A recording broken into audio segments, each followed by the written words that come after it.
Papers, Please is an indie game published in 2013 by Lucas Pope. It puts the player in the shoes of an immigration inspector in the fictional totalitarian country of Arstotzka in 1982.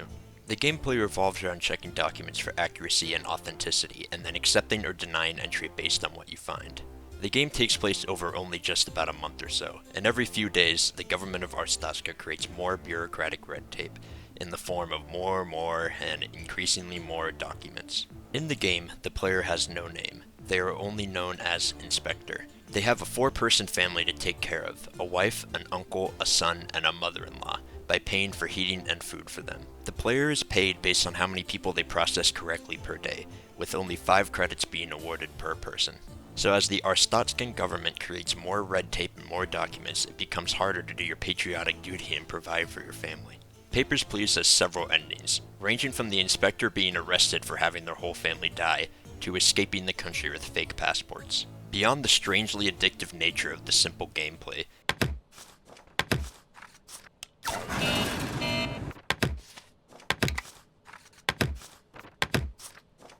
Papers, Please's real meat comes from its story and its themes. Papers, Please effectively gives the player a doorway into what it would have been like to live in a totalitarian state. A system of government and a situation that very much resembles some real-life places and times.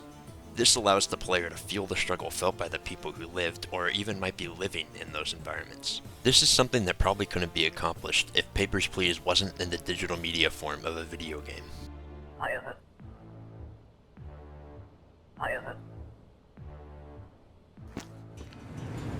Arstotzka is clearly a country where the government controls everything, and this shouldn't be too unfamiliar to the player as the world has had its fair share of controlling governments. Arstotzka, however, is most similar to communist countries, with the introduction being very clearly inspired by Soviet-era designs and iconography.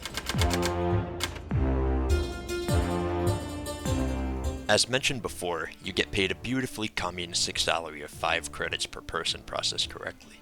However, rent is 25 credits, food is 20, and heat is 10. This means that every day the player must process at least 11 people to keep themselves from going into debt and being arrested. However, they do start with 30 in savings, which doesn't really help much overall. Because just like real life, even a communist government can't shy away from the capitalist love of throwing poor people in prison. For each mistake made, the player receives a citation, in the form of a pink slip that's printed out in the booth. The credit penalties on these citations incentivize the player to not spend any time on people's special circumstances, since it can directly negatively affect the safety of their family and their progression in the game. It's easy to see how the inspector is just a cog in a government bureaucratic machine, doing their job to try and survive while the people trying to enter the country cause problems and the Arstotzkan government breathes down their neck. Terrorist attacks?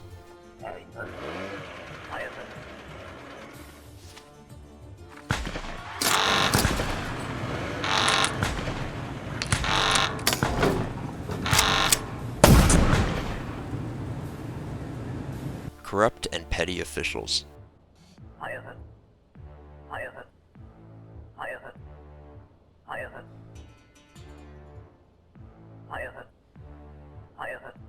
And the all too common attempts to bribe the player make the player feel helpless and like they're just another peon in a wide, uncaring world. Now, since I'm from America, I'm going to be talking about this game from a US perspective.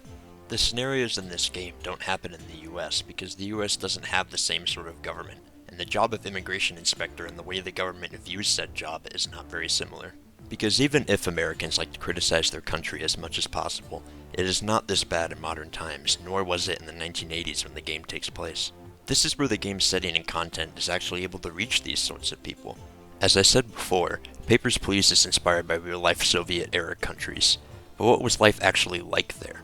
The 80s, being far from the Stalin era, aren't defined by deathless, intense fear, great famine, and complete authoritarianism of the 30s and 50s.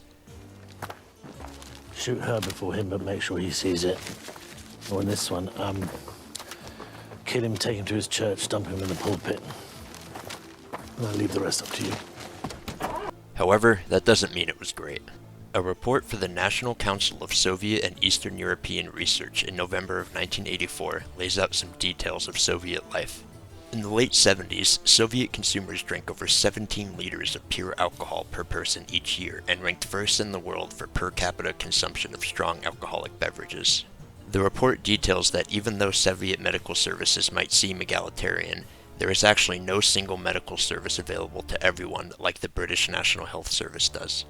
Along with the alcoholism and unequal medical care, 95% of Soviet citizens surveyed said that buying clothes was a major problem, with 27% of them making do without a heavy winter coat, which is almost essential in the heavy Soviet winters. Many people in the Soviet Union also had to deal with inadequate housing, and if you wanted to move from the rural area to the major city, you would have to apply for permission, and it would probably be denied unless you had a strong sponsorship or had bribe money for the officials. Now this details some of the general life, but what was it like to work at a border like the inspector does in Papers, Please? This is a clip from a short documentary that features a German border guard officer meeting with the sons of a man that he shot trying to cross the border. Mir war nicht einmal der Name bekannt, der wurde mir nicht gesagt, Ihres Vaters. Wusste ich nicht. Ich habe mit niemandem drüber gesprochen. Ich wollte keinen damit belästigen und keinen, wie soll ich sagen, ich musste mit mir das selber rumtragen. Ich konnte auch mit keinem drüber sprechen, keinen Außenstehenden. Nicht mal mit meiner Frau, meinen Eltern halt drüber gesprochen. Ich habe auch Ihrem Bruder gegenüber das zum Ausdruck gebracht. Und ich bitte Sie erstmal um Verzeihung. Ich weiß, verzeihen kann man sowas nicht. As you can tell, it was obviously hard for the sons of the man who was killed, but it also clearly wasn't easy for the guard either. He was young, he had no choice, he was offered no support from his comrades, and he clearly regrets his actions and wishes it could have happened differently. The trauma of an authoritarian government regime affects everyone, not just the civilians. The way that Papers, Please is able to give the experience of living in these countries and in these situations is through the choices made in the story. This game is full of moral dilemmas, and one of the first ones the player is faced with is pretty simple compared to some of the more complicated ones. In this scenario, a man comes through and asks for you to be kind to his wife who is right after him, but she ends up not having the required documents. The player can either let her through and receive a citation, or deny her. This is purely a moral test because there is no actual direct benefit to the player. Later on, the decisions the player have to make become less easy, with decisions such as allowing a foreign whistleblower entry, allowing a father the opportunity to viciously murder an escaped child killer who killed his daughter instead of just arresting the killer, supporting a revolution, and in my opinion, the best scenario in the whole game, the reunion of Sergei and Elisa. This is an event that shows the reasons why people might keep going in seemingly hopeless situations, in places where life seems to be going nowhere with no positive prospects on the horizon. This also perfectly encapsulates how the story of Papers, Please is enhanced by the ability for the player to make choices.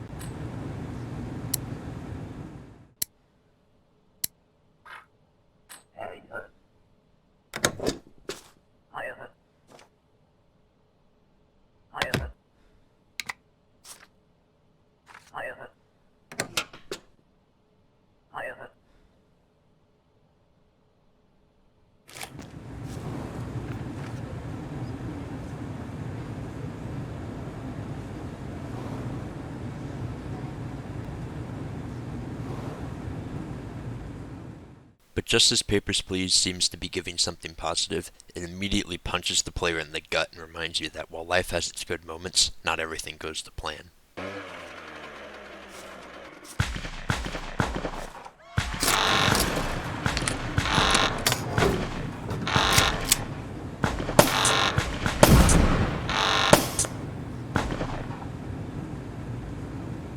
Luckily, Sergei's death can be prevented by defending the border in time, but it's not very easy. Decisions and scenarios like this are the reason why Papers, Please works so well, because everything is a result of your actions. This is the depressing truth about this situation. It is almost impossible to save everyone, help yourself, and make all of the decisions you would want to if you were in a situation with easier obstacles.